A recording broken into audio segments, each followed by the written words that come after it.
Buenas tardes, queridos alumnos, ¿cómo están? Dios les bendiga. Me alegra mucho volver a saludarles a cada uno de ustedes. Bienvenidos a su clase de literatura del Nuevo Testamento en la sección de las cartas que se atribuyen al apóstol Pablo. Bueno, hemos ya empezado el abordaje de las mismas y la clase anterior abordábamos el tema de lo que es la carta del apóstol Pablo a la comunidad tesalónica.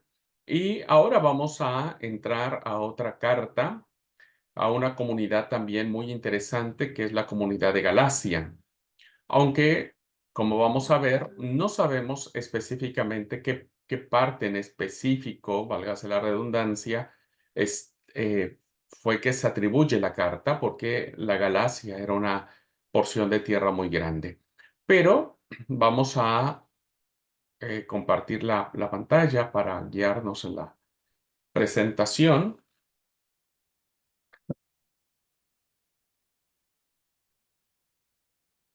Muy bien. Un segundo.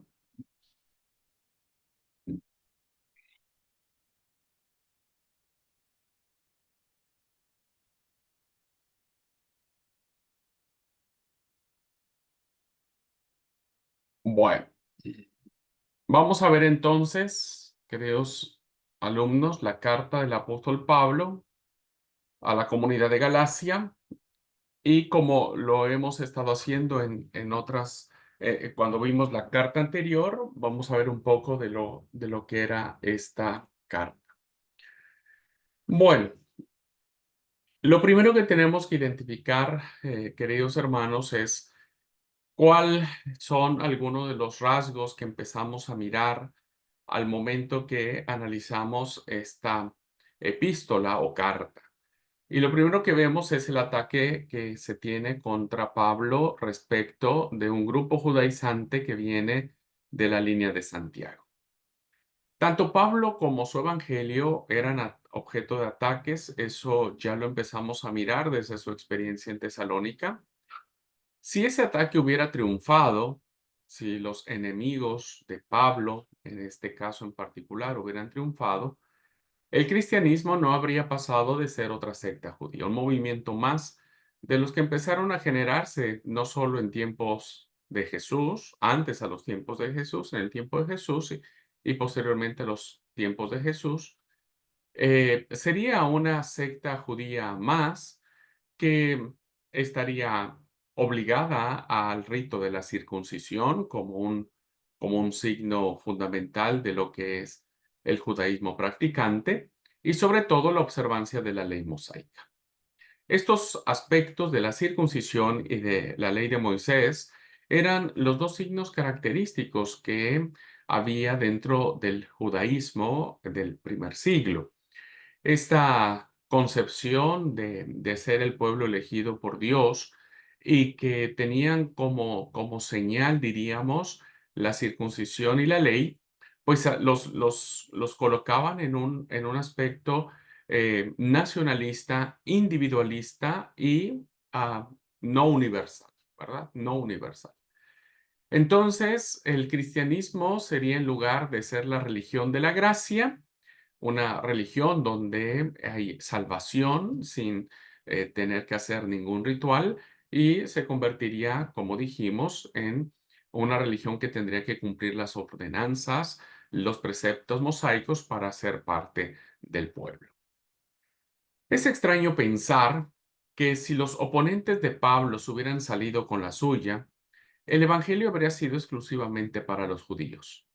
Esto sería así porque evidentemente la circuncisión y la ley pertenecían a este pueblo, a este grupo, ¿verdad? Y nosotros no habríamos tenido nunca la oportunidad de conocer el amor de Cristo, el amor de la salvación, y por lo tanto el concepto de la gracia estaría acotado a un sector y no sería universal. No debemos olvidar que desde los mensajes proféticos hay profetas que están a favor de la universalidad de la salvación de Yahvé con las otras naciones. Hay profetas que no, hay profetas que son más nacionalistas y circunscribirán la salvación de Yahvé solo a Israel. Sin embargo, el mensaje de Jesús que recoge el apóstol Pablo es un mensaje universalista que va a dar oportunidad para que todo aquel que en él cree no se pierda, mas tenga vida eterna. Así que atacar el mensaje de Pablo fue una de las estrategias que tuvo el grupo judaizante para denostar y menospreciar y sobre todo poner en tela de duda o en tela de juicio el mensaje paulino respecto de la salvación sin las obras de la ley. Y algo que tenía el judaísmo en ese momento como as bajo la manga para atacar a Pablo es su apostolado. Muchos no creían en el apostolado de Pablo, es decir, había personas que decían, no tenemos por qué obedecer a este personaje. No es posible tener una personalidad relevante y un carácter fuerte como los de Pablo sin encontrar oposición. Ya de suyo propio, su personalidad llamaba mucho la atención y eso generaba muchos amigos, pero también muchos enemigos. Ni tampoco es posible que un hombre dirija una revolución del pensamiento religioso como él lo hizo sin ser objeto de un ataque. Cambiar estructuras, cambiar paradigmas, decirle a la gente que lo que ha creído milenariamente ahora es reinterpretado, ahora es en algunos asuntos incluso cambiado, pues tuvo que haber, como se dice de manera coloquial, tuvo que haber provocado el avispero, ¿verdad? Y, y los ataques hacia Pablo, no solo en su integridad física, en apedrearlo, en buscarlo para golpearlo, meterlo a la cárcel y demás, sino básicamente sobre su palabra de autoridad. Esta palabra de autoridad venía en función de su apostolado. Eh, Recordemos que para estas fechas, cuando se escribe la carta a los Gálatas, han pasado 20 años en que la figura de los apóstoles pues se ha posicionado dentro del tablero de este grupo incipiente que se va formando como es el cristianismo. Los apóstoles toman eh, una figura preponderante, una figura autoritativa, una figura que va a delinear las formas de transmitir la palabra y de llevar el mensaje de Jesús. Y por lo tanto, consideraba este grupo seguidor de Jesús que los discípulos eran los únicos que tenían esta como autoridad para este, guiar el rumbo del movimiento cristiano. Así que Pablo no era ni fue discípulo de Jesús, consecuentemente no tenía el título, diríamos, honorífico de ser apóstol. Por lo tanto, el ataque a su apostolado fue de manera constante, en el cual mucha gente dudaba que lo que él decía venía directamente de inspiración divina. Había muchos que decían que Pablo no era ningún apóstol y claro que tenían razón desde un punto de vista. Cuando analicemos el libro de los Hechos de los Apóstoles, miraremos que hay como requisitos para considerar el relevo de Judas Iscariote, el que la tradición bíblica lo ha considerado como un traidor. Entonces, como tenían que sustituir a Judas, tienen que elegir al sustituto, ¿verdad? Al reemplazo. Y entonces utilizan el método de la suerte entre dos personajes, ¿verdad? Y cae la suerte en Matías. Pero los dos requisitos que tenía que tener el apóstol ahora ya reconocido, primero es que tenía que haber estado con Jesús desde el principio de su ministerio y tenía que haber sido testigo de su resurrección. Estos dos, estas dos condicionantes para ser considerado apóstol, primero fue lo que llevó a Matías a ocupar el cargo o el lugar que había dejado Judas Iscariote. Y lo segundo era que Pablo no cumplía ninguno de esos requisitos, ¿verdad? Pablo no estuvo desde el inicio de la predicación del Evangelio del Señor Jesús y tampoco fue testigo de su resurrección. Por lo tanto, en cierto sentido, los atacantes del apostolado de Pablo tenían razón por estas condicionantes que se habían establecido para elegir a Matías. Sin embargo, Pablo tenía credenciales suficientes para compartirlas. Y entonces, en Hechos, como les comentaba, en este pasaje de Hechos, tenemos la definición básica de un apóstol. Judas el traidor había cometido suicidio, entonces se definen las condiciones que se debe cumplir, que debería cumplir el candidato para cumplir la vacante en el grupo de los 12. Y como dije, tenía que haber sido dos. Uno de estos hombres que estuvieron con nosotros durante todo el tiempo que nuestro Señor entró y salió de entre nosotros, empezando desde el bautismo de Juan hasta el día en que nos fue retirado. Era la primera condicionante que debería cumplir el apóstol. Y la segunda, que fuera testigo de la resurrección.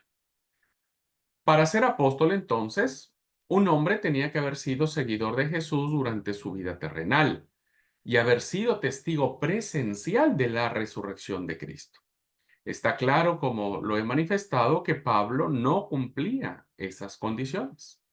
Además, no hacía tanto tiempo que había sido el super archi recontra enemigo de la iglesia cristiana original.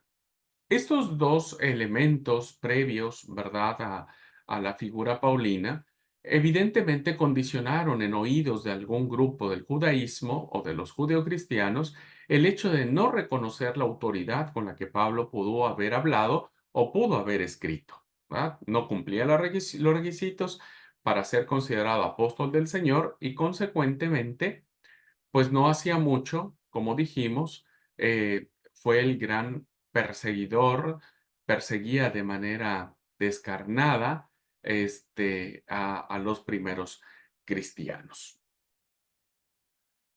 Por eso, cuando nosotros leemos la primera carta del apóstol a Gálatas, si ustedes leen, abren su Biblia y vamos directamente a la carta del apóstol Pablo a los Gálatas, nos vamos a dar cuenta en el primer versículo que Pablo responde a esta interrogante. Pablo en esta fórmula introductoria aprovecha para dejar claro, como dijimos, uno de los elementos de las fórmulas introductorias era establecer el rango o establecer la importancia o el título que pudiese tener el remitente. Y en el primer versículo, ¿verdad? Dice Pablo al momento de su introducción, dice Pablo, se identifica por nombre y luego dice apóstol, apóstol. Desde ahí, Pablo va a delimitar su eh, autoridad. Y dice, no de hombres, lo explica, Pablo va a explicar esto y va a decir, soy apóstol no de hombres, ni por ningún hombre, es decir, ningún hombre me dio esta confirmación, sino directamente por Jesucristo y por Dios el Padre que lo resucitó de los muertos. Esta alusión al Padre y al Hijo evidentemente denotan una fuerza teológica, espiritual y cristiana que Pablo no tiene reparo en manifestar. Pablo insiste con determinación de que su apostolado no procedía de ningún origen humano. Ni ninguna mano humana le hubiera ordenado para este ministerio. No hay un documento que diga nombramos a Pablo como apóstol, sino esa llamada había sido recibida directamente del Padre y del Hijo.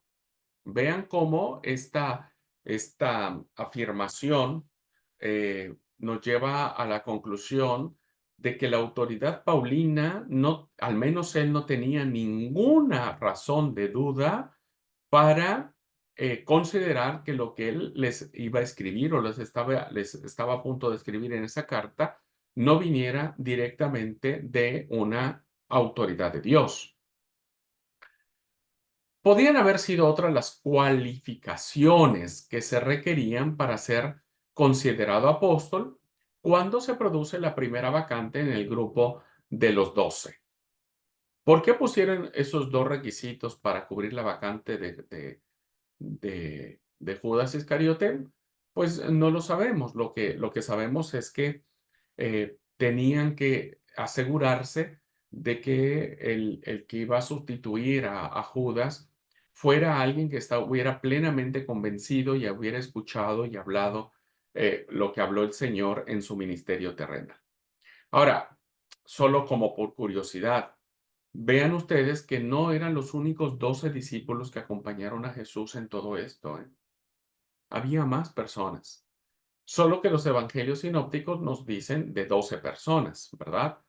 Pero el hecho de haber elegido a Matías y al otro candidato que se, ya- que se llamó José, o le decían José, pero se llamaba Barsabás, ¿verdad? eh, tanto Barsabás como Matías, pues fueron dos personajes igual que estuvieron a la par que los apóstoles. No sabemos mucho más de Matías, no se menciona más. Parece que él sí ganó la lotería, ¿verdad? Apareció su nombre en el texto sagrado. Ya eso fue suficiente, ya tuvo su estrella en el Paseo de la Fama. Pero eh, estas cualificaciones o estos estándares o requisitos que, que la primera comunidad de apóstoles estableció, bueno, no consideraba ninguna de estas un llamado, ¿verdad?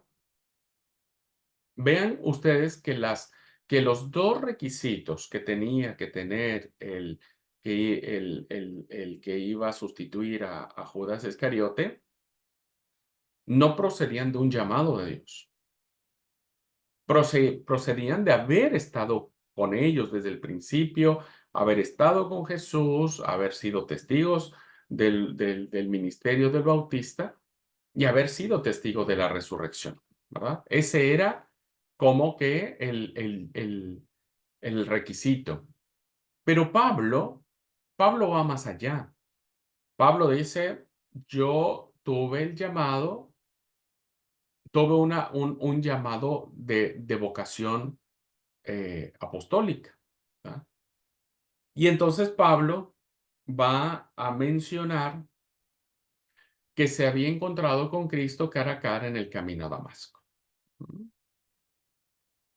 Es decir, Pablo va a mencionar que su apostolado es mucho más profundo en cuanto a un aspecto teológico se refiere, ¿verdad?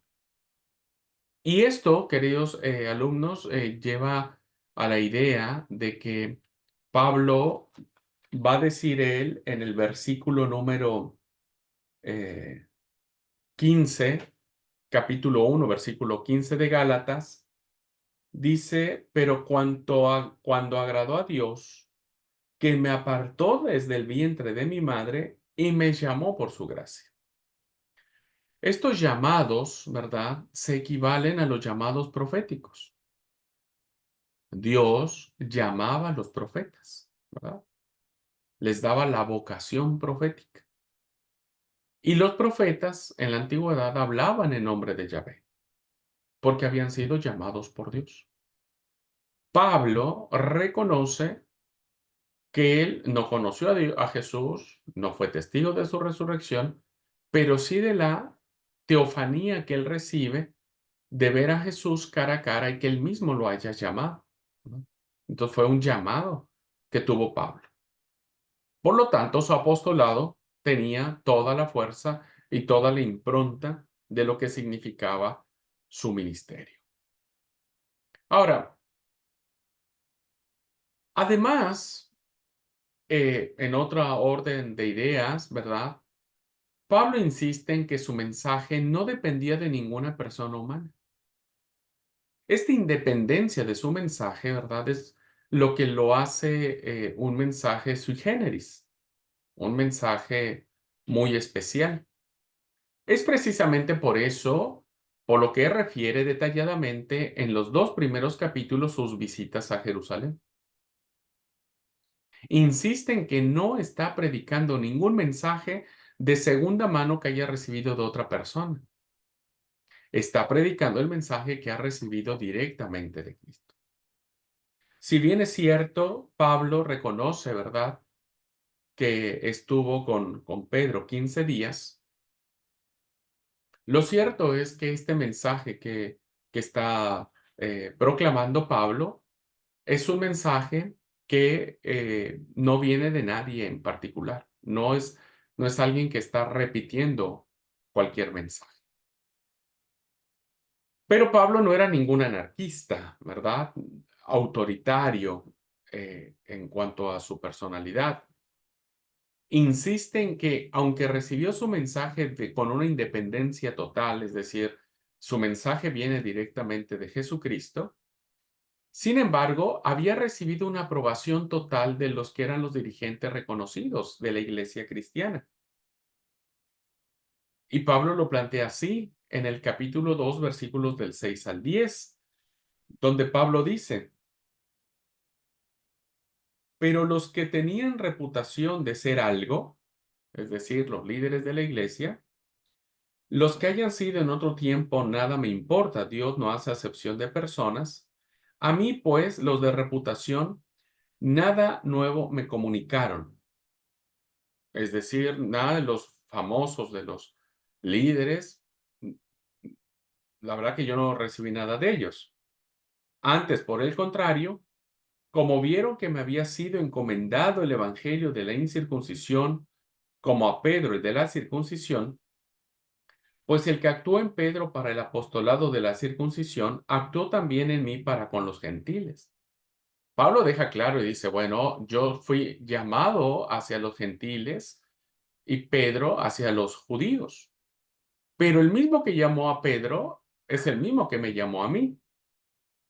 Versículo 9. Y reconociendo la gracia que me había sido dada, Jacobo, Pedro y Juan, o Jacobo, Cefas y Juan, que eran considerados como columnas, nos dieron a mí y a Bernabé la diestra, o nos dieron la mano, en señal de compañerismo, para que nosotros fuésemos a los gentiles y ellos a la circuncisión. Solamente nos pidieron que nos acordáramos de los pobres, lo cual también procuré con diligencia hacer.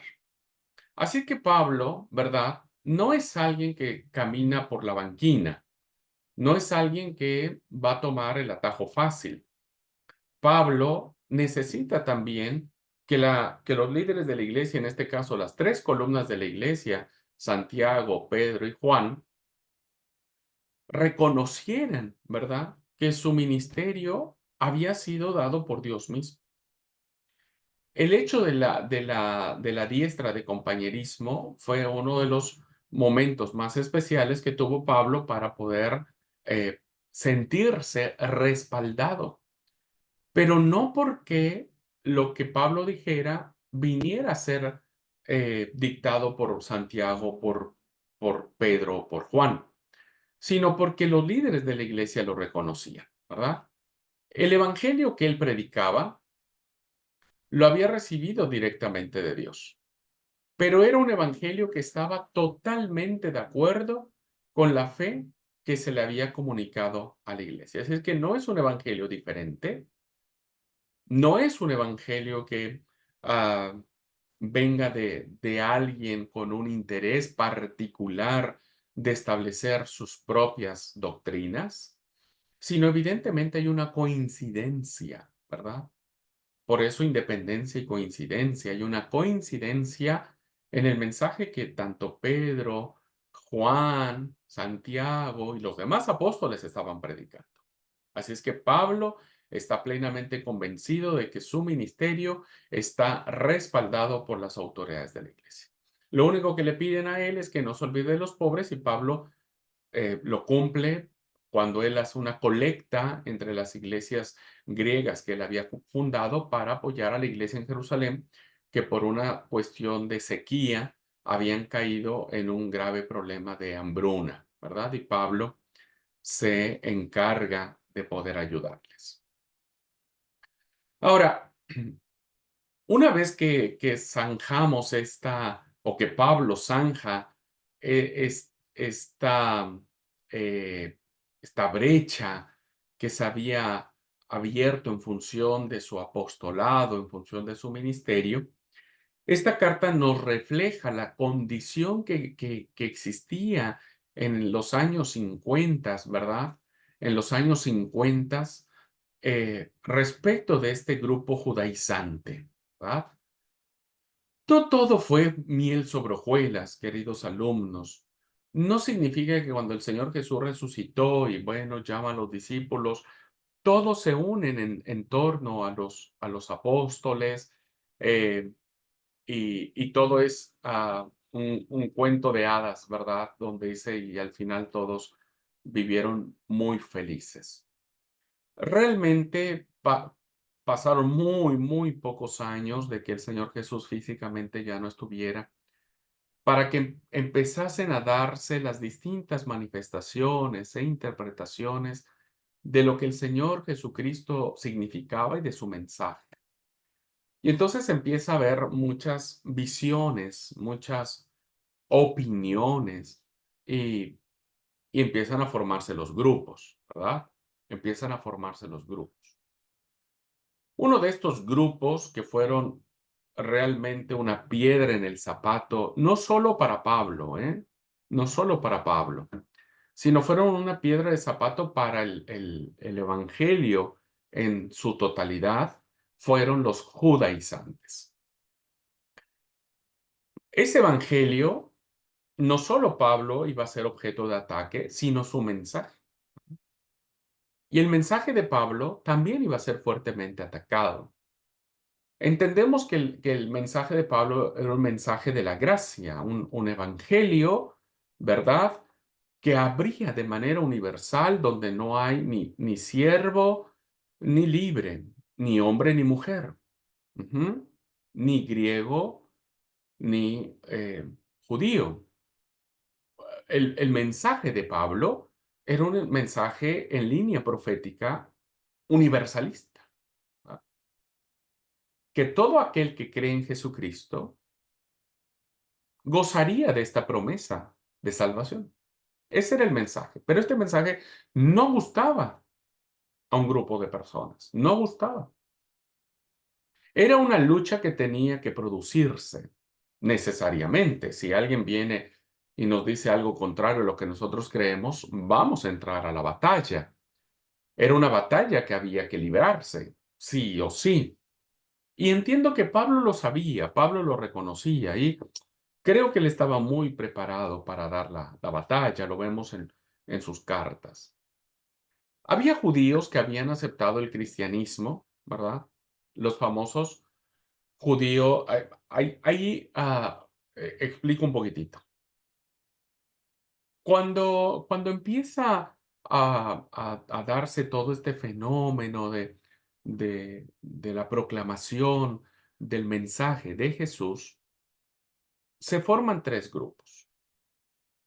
Un grupo que eran judíos que habían reconocido a Jesús como Salvador de lengua aramea, ¿verdad? De lengua hebrea. Y a esos se les llaman los hebreos, ¿verdad? Los hebreos. Entonces eran personas que fueron instruidos en la ley de Moisés, en todo lo que era el tema de la Torá, pero hablaban lengua aramea y vivían en Jerusalén, ¿verdad? Y vivían en Jerusalén. El segundo grupo, ¿verdad? Eran judíos igual, judíos que habían nacido con todo el tema de la Torá, con todo el tema de la ley de Moisés, sí, la Torá, la circuncisión, etcétera, pero eran de habla griega, ¿verdad? De habla griega. A esos la Biblia les llama, pues, los griegos, ¿verdad? Que eran, insisto, personas que habían aceptado a Jesús de origen judío, pero que hablaban griego. Y también vivían en Jerusalén. Estos dos grupos tuvieron muchos conflictos, ¿no? Entre ellos mismos tuvieron muchos problemas por las viudas. el tema de las viudas. El tercer grupo eran los paganos, es decir, personas que no habían sido de origen judío, que no hablaban arameo, que no conocían nada de la Torá, de la ley de Moisés, de la circuncisión, que hablaban griego y que vivían en otros lugares o ciudades diferentes a Jerusalén. Estos tres grupos son claramente identificados en el texto sagrado porque son estos tres grupos que van a estar de manera permanente evolucionando, ¿no? Y van a ir formulando sus propios lazos relacionales. Entonces, lo que dice en nuestra diapositiva, que menciona había judíos que habían aceptado el cristianismo, eran los judíos de habla hebrea o de habla aramea. Es decir, creían que todas las promesas y los dones de Dios, la salvación de Yahvé a través de Jesús como el Mesías, como el ungido de Dios, era exclusivamente para los judíos. Un segundo, va.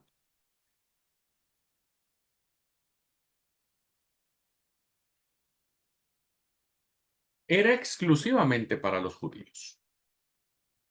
Esto provocaba un problema que Israel había tenido durante mucho tiempo, ¿verdad? Y que se había considerado exclusivista y creía que la salvación solamente era para ellos.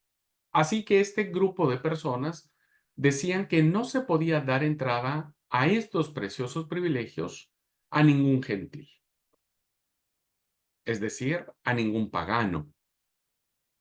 Porque ellos no conocían de Moisés, no se habían circuncidado, ¿verdad? No tenían los hombres la circuncisión y por lo tanto no podían gozar de los privilegios que le pertenecían al pueblo de Dios. Por tanto, creían que el cristianismo era solo para los judíos,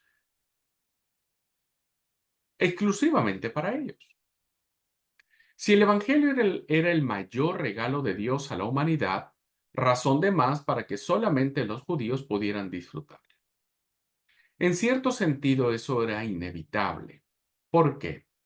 Porque Jesús fue judío. Fue un judío de habla aramea, ¿verdad? Instruido en la religión de Moisés, y circuncidado, al igual que todos los apóstoles. Ujú. Y todos ellos crecieron con la idea de, porque conocían las escrituras antiguas, de que la salvación vendría a Israel, ¿verdad? Y aunque entendemos que el mensaje de Jesús en un principio iba en esa línea, ¿recuerdan ustedes cuando Jesús envía a los discípulos que les dice, solo vayan a los de la casa de Israel? Porque en un principio venía en esa línea, ¿verdad? Es decir, la salvación es para la casa de Israel. Pero posteriormente el mismo mensaje de Jesús es un mensaje que se interpreta de manera universal. Así que el hecho de pensar que solamente los judíos podían salvarse, pues era algo que, insisto, ya venía de mucho tiempo trayéndose, ya venía de mucho tiempo trayéndose. Pero esto rompía, ¿verdad? O se contraponía con la universalidad, con el concepto de la universalidad, que, insisto, ya muchos profetas en la antigüedad estaban abiertos a la universalidad. Uno de ellos, Jonás, por ejemplo, ¿verdad? Donde Yahvé perdona a Nínive y le da salvación. Bueno, esto, queridos hermanos, provocó entonces en las discusiones que se tenían respecto de a quién debería predicarse el evangelio y quiénes tendrían que ser objeto de esta salvación, pues empezó a armarse un serio conflicto. Entonces había un tipo de judíos que se consideraban el pueblo escogido de una manera muy arrogante, ¿verdad?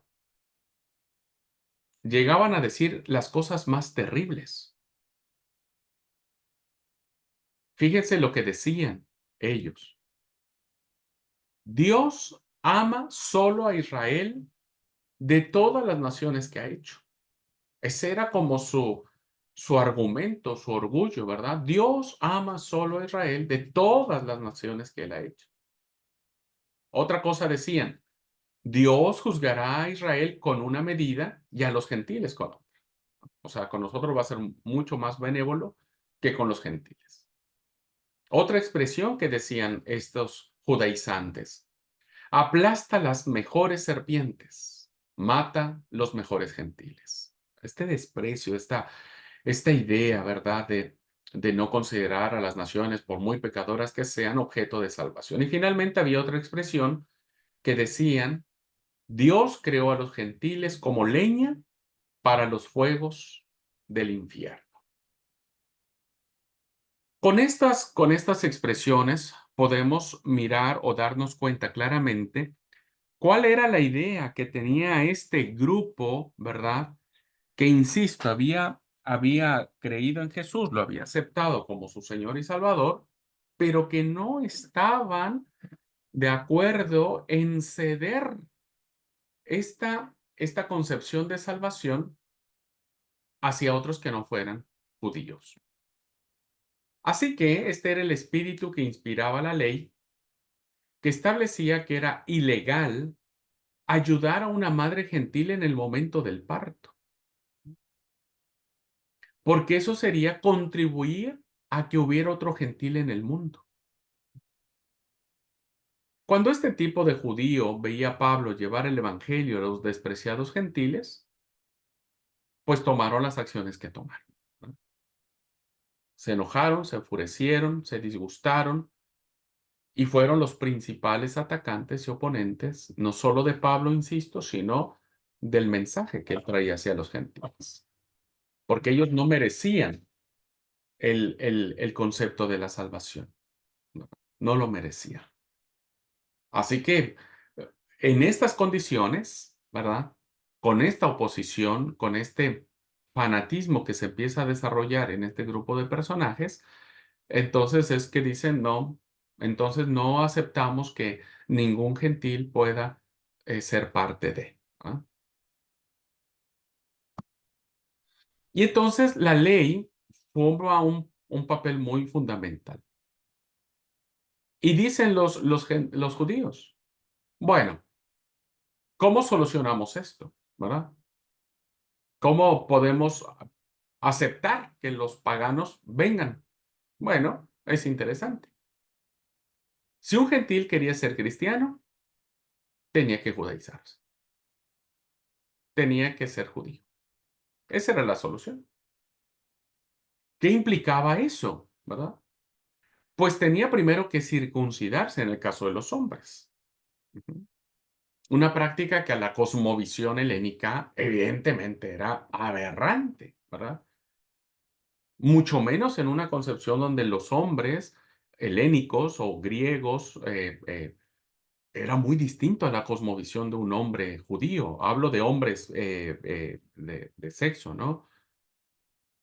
Ningún griego iba a pasar el tema de que le cortaran el prepucio de su miembro viril. Era un problema eso, ¿verdad? Pero los judaizantes dijeron, bueno, ese es problema de ustedes. ¿Quieren ser salvos?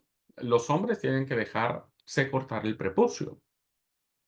Y además, no solo eso, tienen que observar la ley de Moisés, observar las fiestas y todo lo que implica, y reconocer el templo de Jerusalén como el lugar sacrosantísimo donde solamente el Santo de los Santos está en ese lugar. Esto era un problema, ¿verdad? Era un problema porque evidentemente las exigencias que estaban solicitando este grupo de personas, pues nadie lo iba a aceptar. Imagínense pensar que el mensaje de Pablo llegó hasta funcionarios reales de la corte del emperador. Ninguno de ellos iba a aceptar pasar este proceso, ¿no?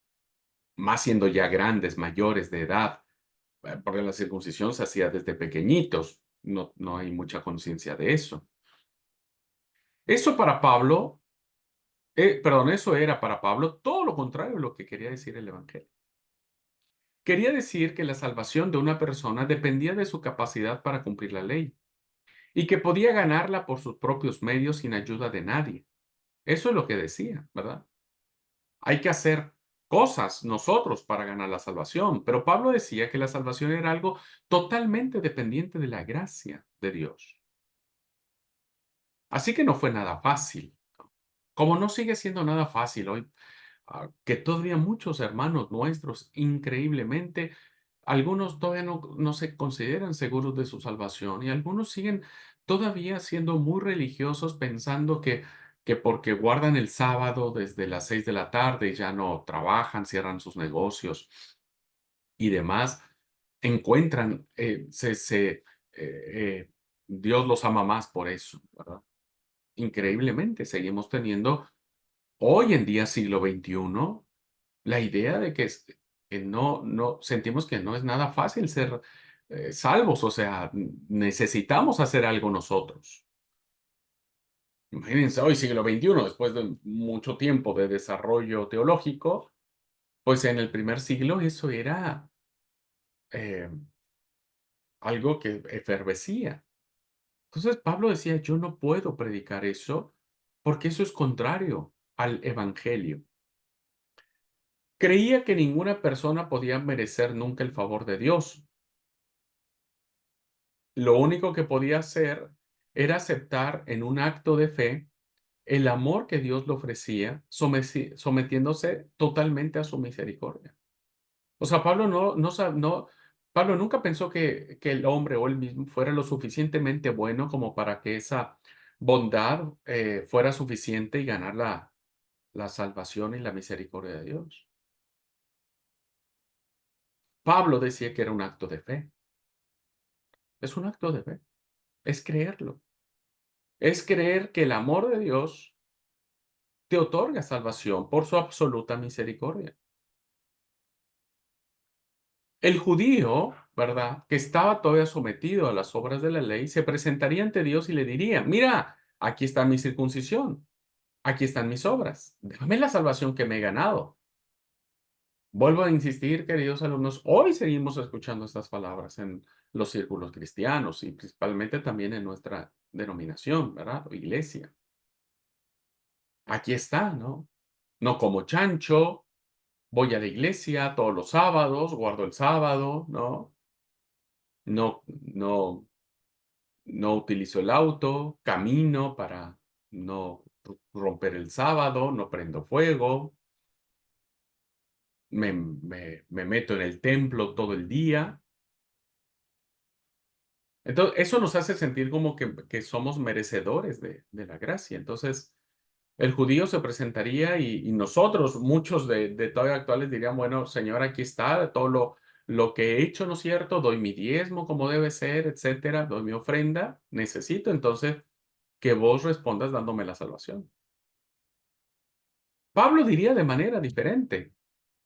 Pablo diría: "No ya he de gloriarme jamás, oh Dios mío, de aquellos deberes que un día cumplí. Mi gloria era vana. Confío tan solo en Cristo y su sangre vertida por mí".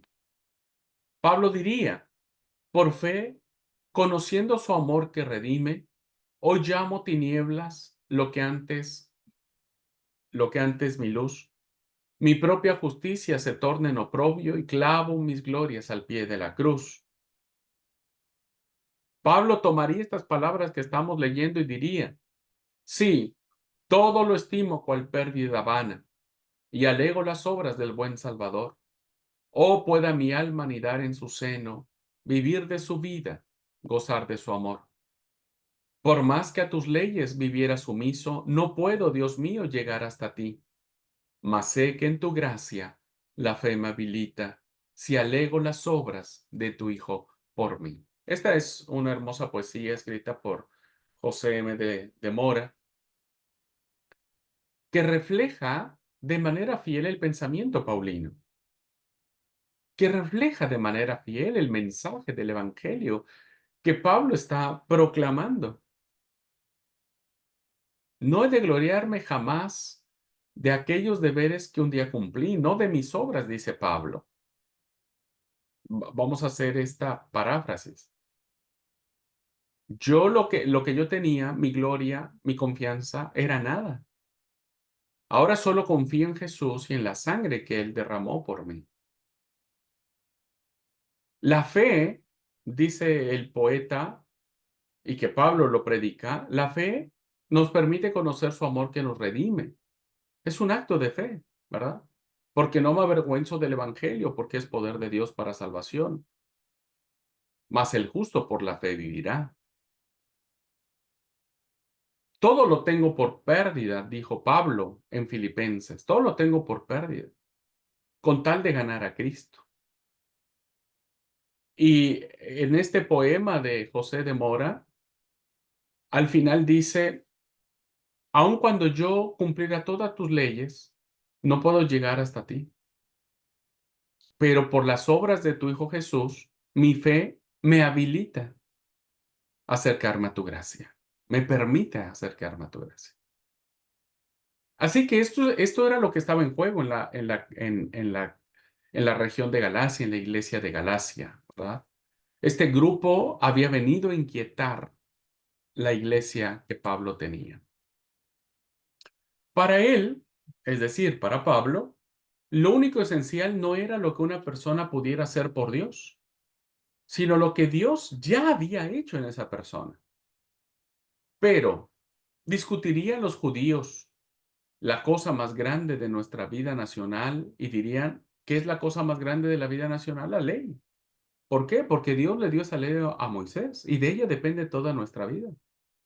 Eso sería el argumento que ellos dirían. Pero dirían, para un momento, ¿quién es el fundador de nuestra nación? ¿A quién dio Dios sus más grandes promesas? Empezarían a reflexionar. ¿A Moisés? No. A Moisés, Dios no le dio la promesa. Moisés no fue el fundador del judaísmo. Entonces la respuesta es, ¿quién fue? Abraham. Y Abraham empieza a tomar una figura muy importante en la reflexión, ¿verdad? Y en la discusión teológica al respecto. Entonces, Pablo decía, perfecto, si ustedes reconocen que no fue Moisés, que no es la ley de Moisés, sino que la promesa dada a Abraham fue el fundamento, Pablo diría, ¿cómo obtuvo Abraham el favor de Dios? ¿Cómo pudo Abraham ganarse la distinción de ser el padre de una gran nación? Y la respuesta que da Pablo a esta gente le dice, no se lo pudo haber ganado guardando la ley, porque la ley se dio mucho tiempo después. Es decir, Abraham vivió 430 años antes de que la ley se le diera a Moisés. Por lo tanto, la salvación que obtiene Abraham, que viene de un pueblo gentil, que viene de un pueblo pagano, que viene de un pueblo idólatra, la salvación que tiene Abraham no es por las obras de la ley, sino por un acto de fe. Por fe, Abraham le creyó a Dios. Por fe, Abraham le creyó a Dios. Entonces, este era el argumento que Pablo decía, la ley no tiene la fuerza ya y ni la eficacia que ustedes le quieren dar para tema de salvación. Y hace un lindo, un buen argumento respecto de Abraham. Y a Abraham se le conoce como el padre de la fe. Por lo tanto, la salvación es por fe, no por las obras de la ley. Cuando Dios le dijo que dejara su pueblo y saliera, Abraham realizó un sublime acto de fe y fue confiado para todo solo en Dios. Abraham le creyó a Dios. Sal de tu tierra y de tu parentela. ¿Y qué hace Abraham? Salió. ¿A dónde iba Abraham? No sabía Abraham dónde iba a ir. Fue la fe lo que salvó a Abraham, no la ley. Y Pablo seguiría argumentando en función de la inobservancia de la ley. Es la fe lo que debe salvarnos a todos, no las obras de la ley. Y entonces remata su pensamiento diciendo, el verdadero hijo de Abraham no es el que puede trazar su descendencia directamente hasta Abraham, sino el que cualquiera que sea su raza hace el mismo rendimiento de fe hacia Dios, hacia Dios. Y esto es lo que Pablo va a estar diciendo en la carta a los Gálatas. Quienes ya leyeron la carta a los Gálatas saben de lo que estoy hablando.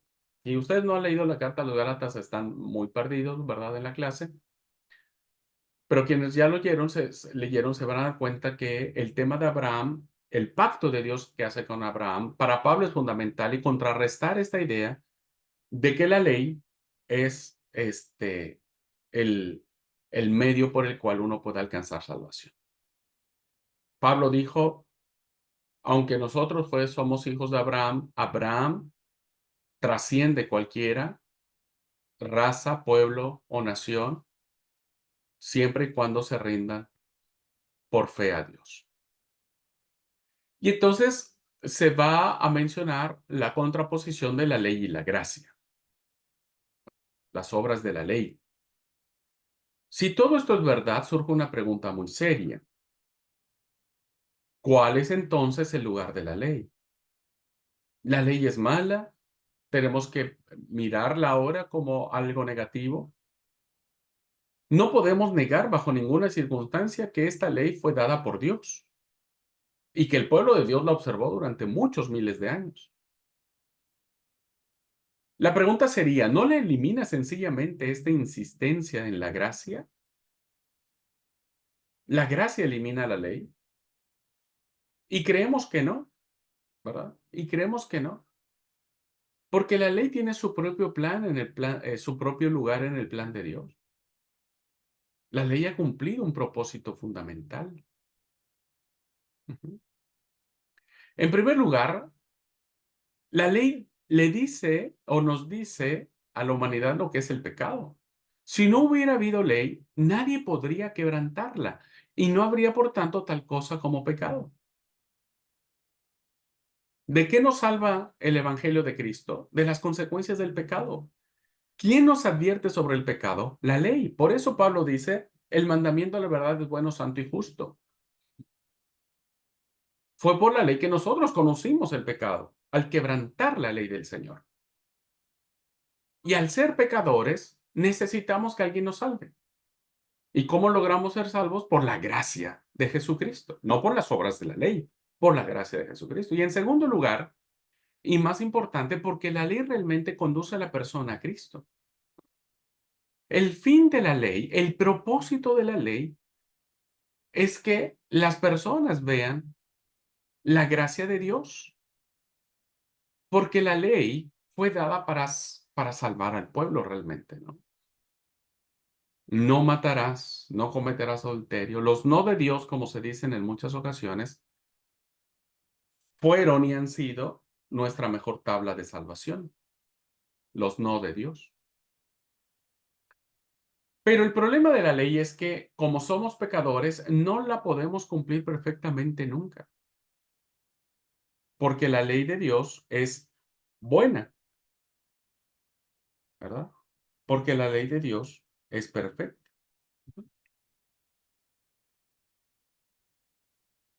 Su efecto, por tanto, es mostrarle a la persona su incapacidad de cumplir la ley y conducirla a desesperarse de desesperar de sí misma, de no confiar en sí y confiar solamente en la misericordia de Dios.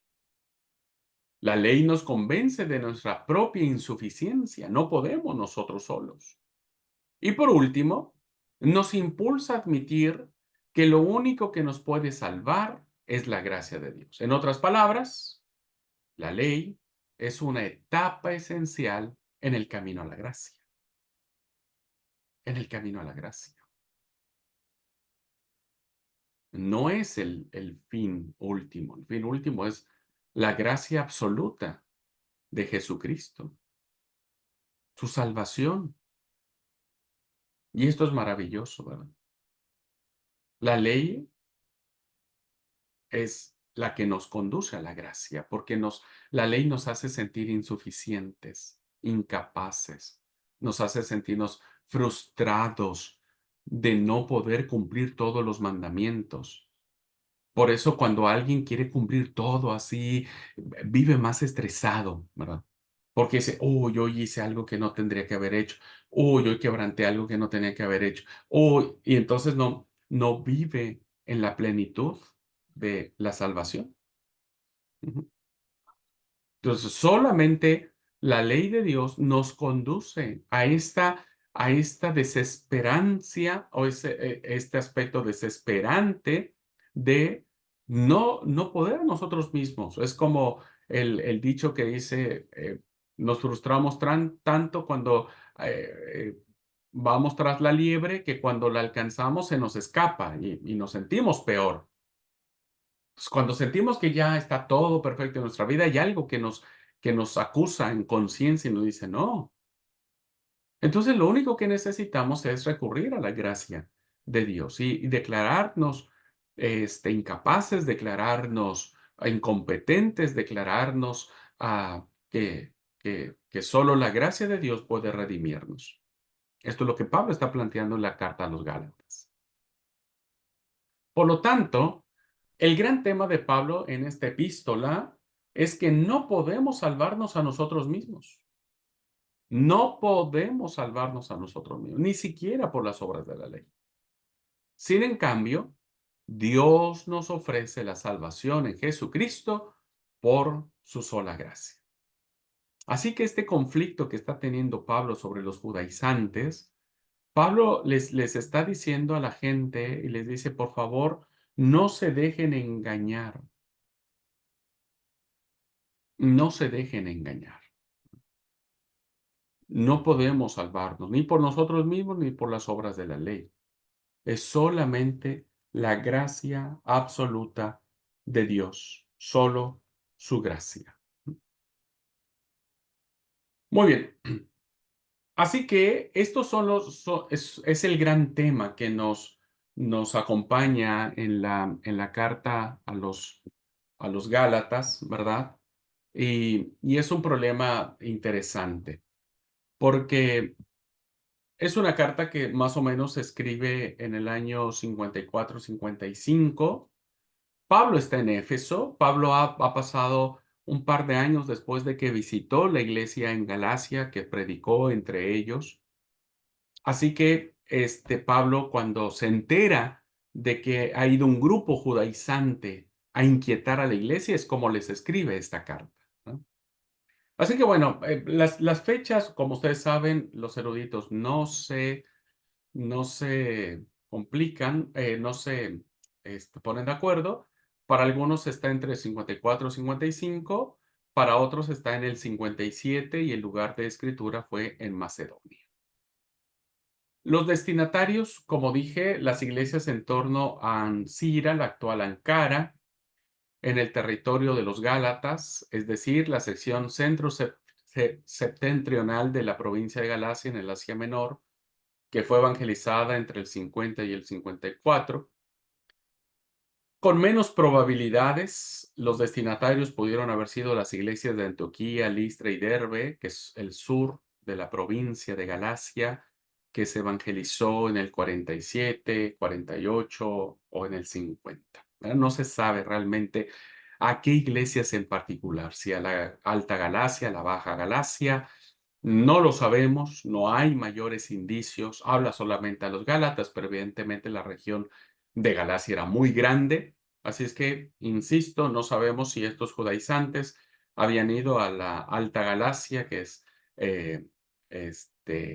Ancira, o pudieron haber ido a estas iglesias más al sur de esta provincia, Antioquía, Listra o Derbe. No lo sabemos, pero lo único que sabemos que fue dirigida a la región de Galacia. La autenticidad, la unidad y la integridad no se discuten seriamente entre los estudiosos. Reconocen que la carta fue escrita por Pablo, es una carta protopaulina en su totalidad. En cuanto a la división formal de cómo se establecieron las cartas, tenemos una fórmula introductoria que aparece del versículo 1 al 5 del capítulo 1. Esa es la fórmula introductoria. La acción de gracias, no hay acción de gracias en esta carta, eh, porque Pablo tiene una preocupación mucho más urgente, ¿verdad? Si ustedes se dan cuenta, lo abrupto que cambia el tono Pablo entre el versículo 5 y versículo 6 del capítulo 1.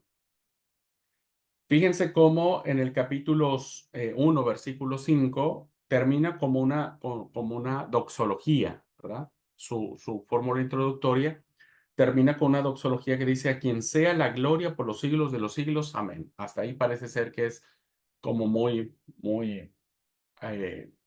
muy doxológico, muy cúltico, ¿verdad?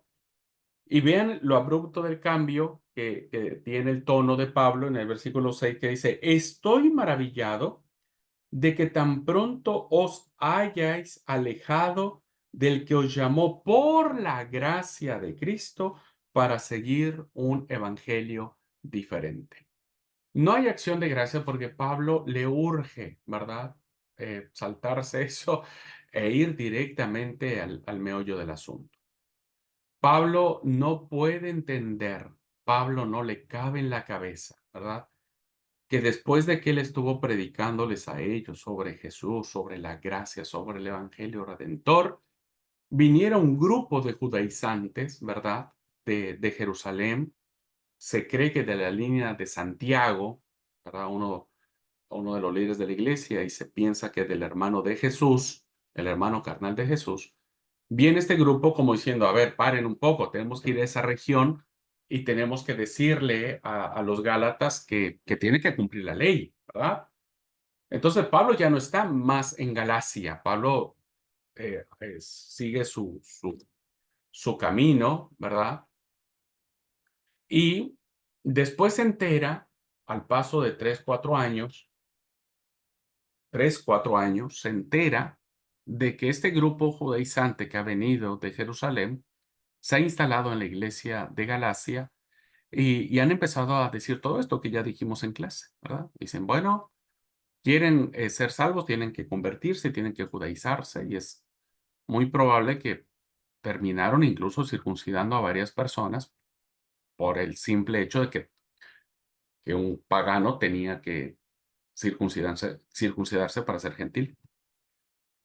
Entonces, Pablo, cuando se entera eso, realmente hay un sentido de enojo, ¿verdad?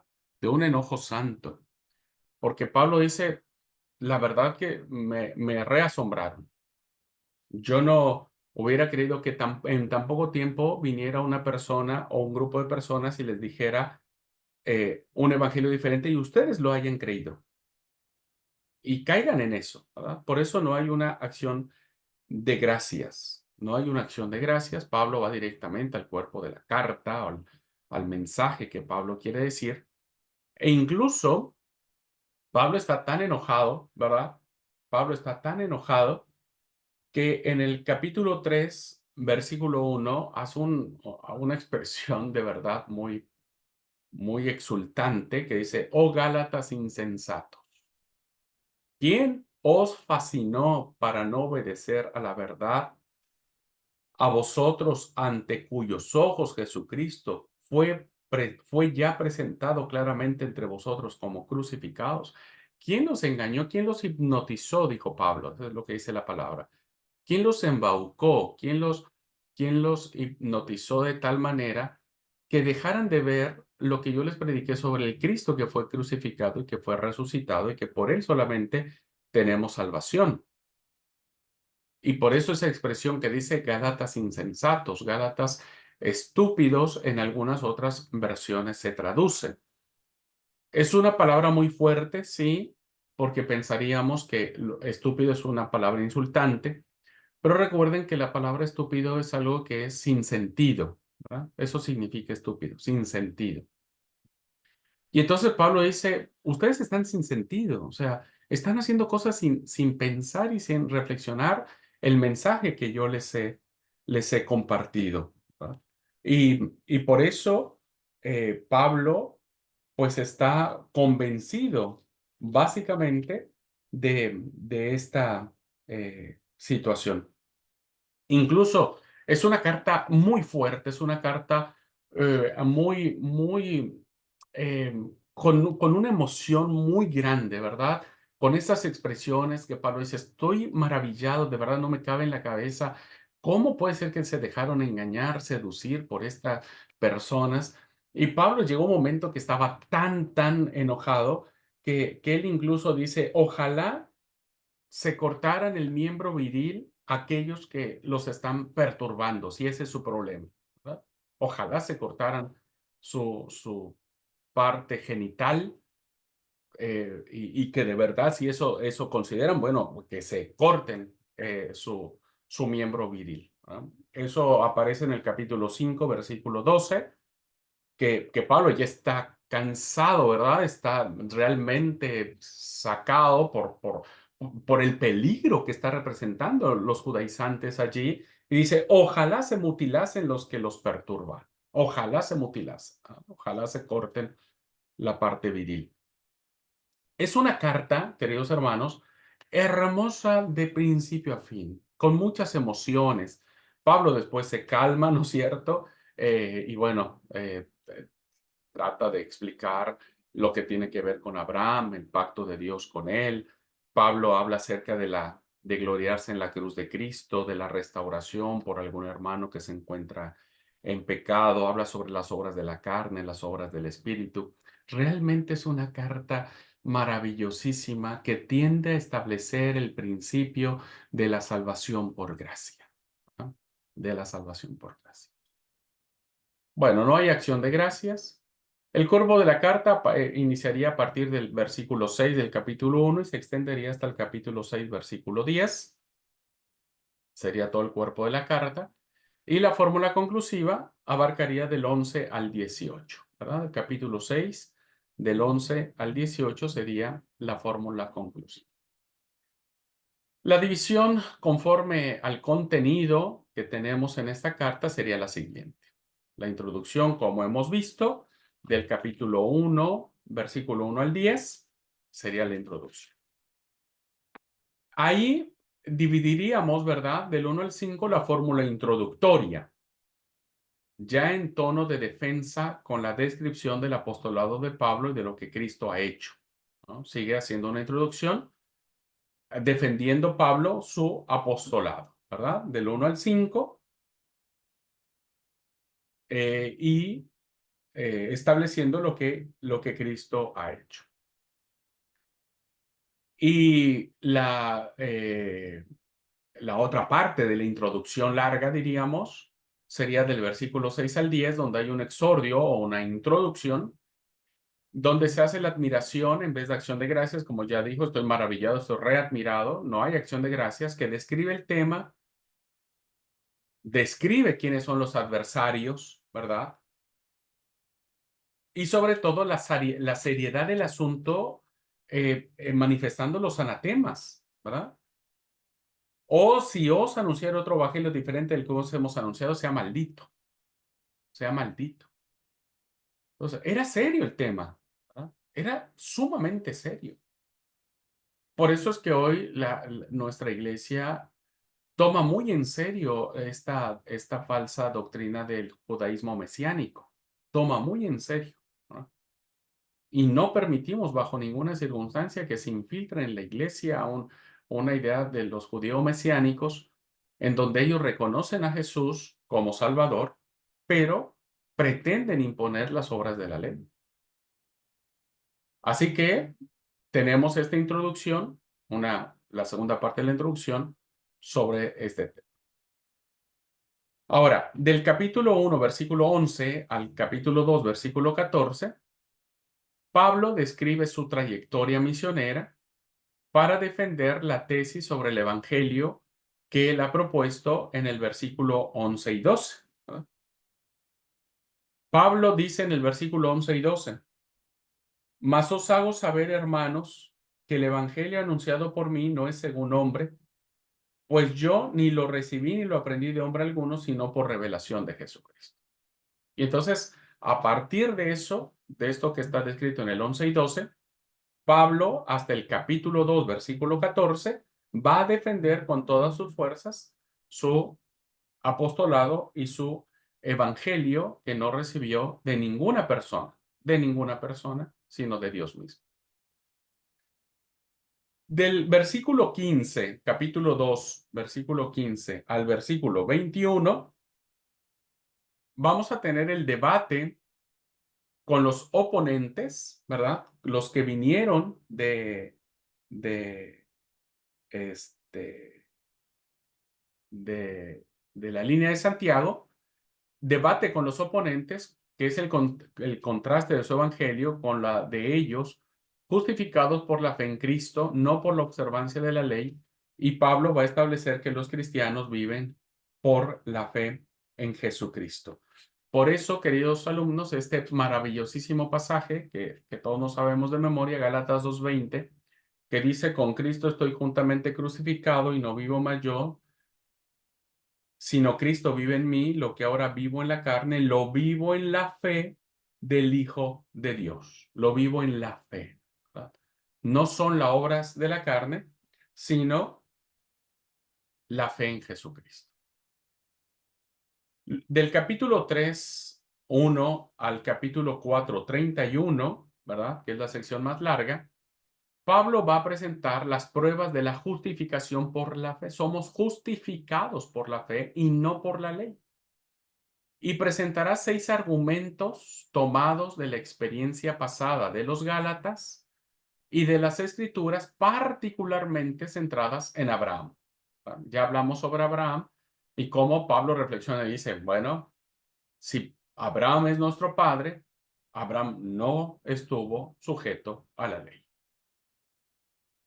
Luego tenemos del capítulo 5, versículos 1 al capítulo 6, versículo 10, la otra sección, que es la exhortación ética, la parénesis, ¿verdad? Las enseñanzas éticas para que los gálatas conserven su libertad y caminen de acuerdo con el Espíritu, ¿verdad? Ahí Pablo se enoja, ¿verdad?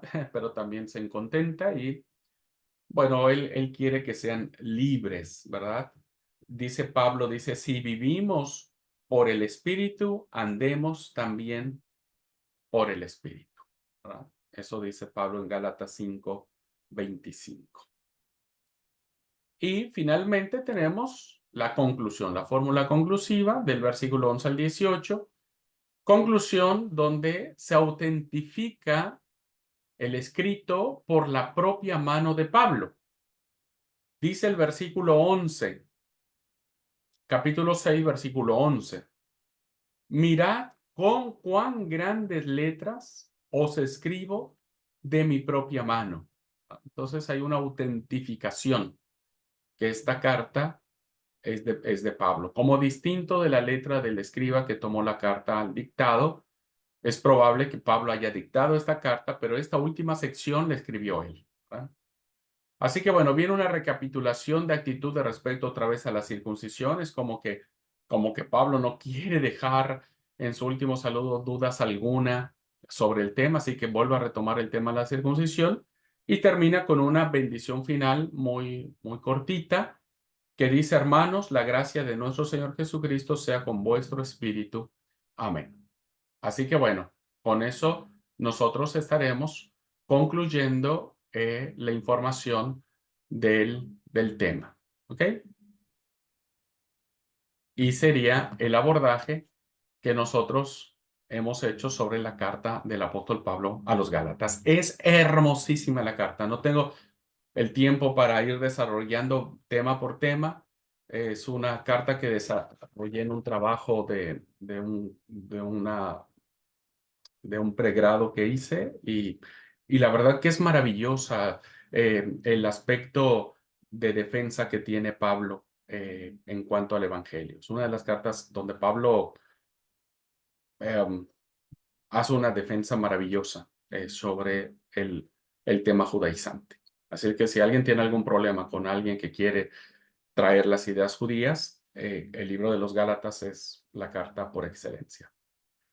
Muy bien. ¿Alguna pregunta, hermanos? ¿Alguna pregunta, duda, comentario? ¿Algo que quieran agregar, que conozcan sobre la carta?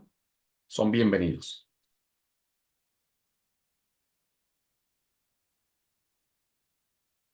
No sé si se entendió o no. Permiso. Sí, sí. Sí, se entendió todo. Buenísimo. Solamente me llama mucho la atención lo de Santiago. No pude leer los comentarios de la Biblia. Dice que el apóstol Santiago era el que quería introducir la circuncisión y eso.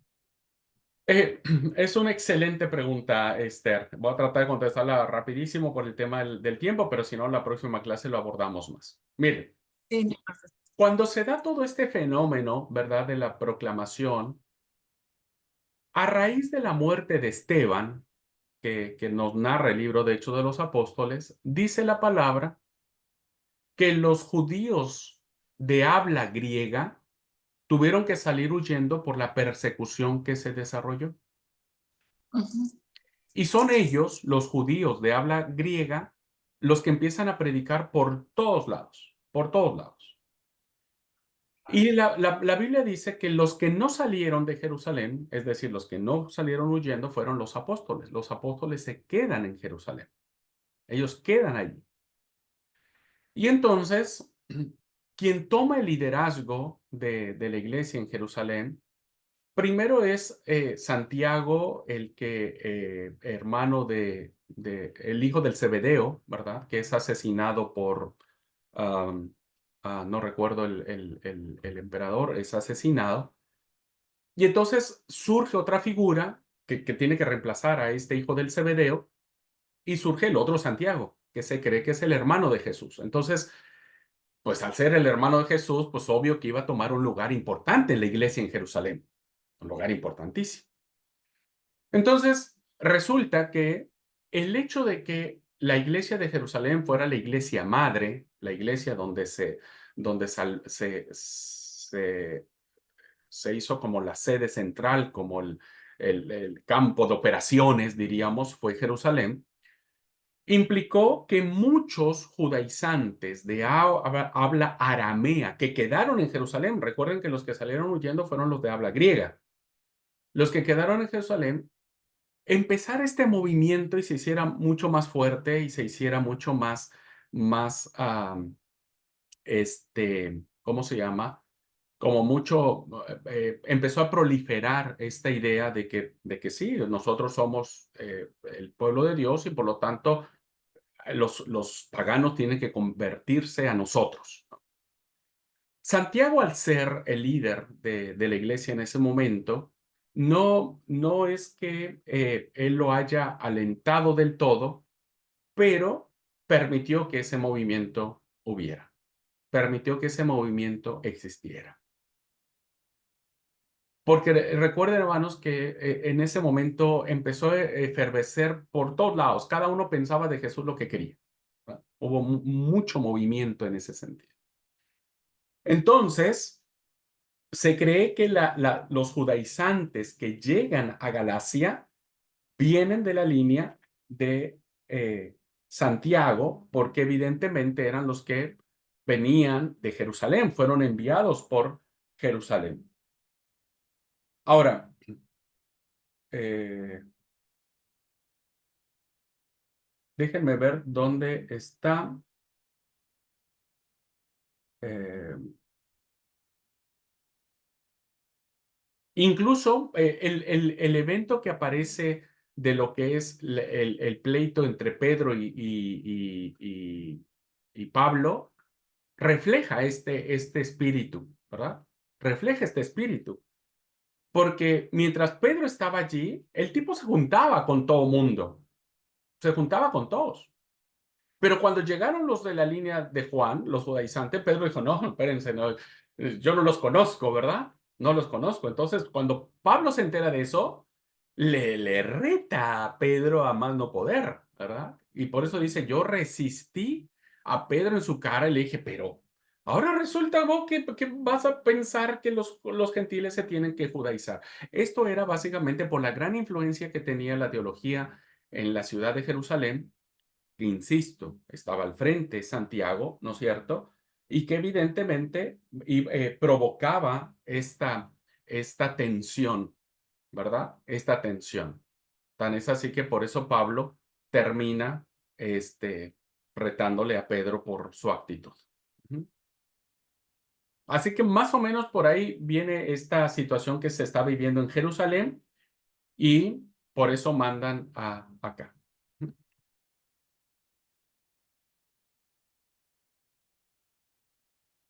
Fíjense, el versículo 12 lo dice ahí, capítulo 2, versículo 12, dice, pues antes que viniesen algunos de parte de Jacobo, comía con los gentiles. Regálenme un segundito, hermanos, un segundo.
Bueno, perdón, hermanos, perdónenme, una llamada que me hablaban de manera insistente.